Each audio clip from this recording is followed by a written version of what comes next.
આ ભાઈ હું ચૂચું કરો? લા ભાઈ આ ચૂચું નથી, આ તમે આવી ગયા હો રિયા નોવેલ્ટી માં. આ ભારે મૈલી કાનપટ્ટી મળી રહેવાની છે માત્ર ને માત્ર 100 રૂપિયામાં.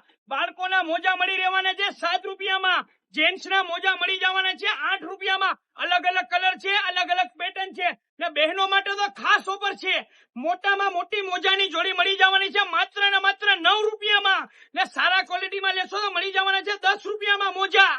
અરે આ રિયા નોવેલ્ટી વાળાને નફાથી છે નફરત. ગામમાં જે લોશનના ડબ્બા મળે છે 100 રૂપિયામાં, અહીંયા 1 નહીં 2 નહીં ને 3 ડબ્બા મળી જવાના છે સોના 3 ને આ તમને જે લોશન દેખાય મળી જવાના છે 110 ના 2 ને હાથ પગ ને મણકા દુખતા તો સાંધાની ટ્યુબ બિલકુલ ફ્રી મળી જવાની છે. આ લોકોને વેપાર કરવો નથી ને કરવા દેવો નથી. આ 500 ml ના લોશન મળી જવાના માત્ર ને માત્ર 50 રૂપિયામાં. આ નાનું એવું લોશન બજારમાં 50 રૂપિયાનું મળે છે, અહીંયા ખાલી ને ખાલી 20 રૂપિયામાં. ને પ્રીમિયમ ક્વોલિટીની વાત કરું તો ઈ લોશન મળી જવાના છે ખાલી ને ખાલી 50 રૂપિયામાં. એ ઉભા રહ્યો, ઓફર તો હજી બાકી છે. આ બ્રશ તમને મળી જવાના માત્ર ને માત્ર 3.5 રૂપિયામાં. ભાઈ તો આવવાનું ક્યાં? આવવાનું રિયા નોવેલ્ટી, બંગડી બજાર, હનુમાનના મંદિર વાળી શેરી, અને આ પેજ ને ફોલો કરો.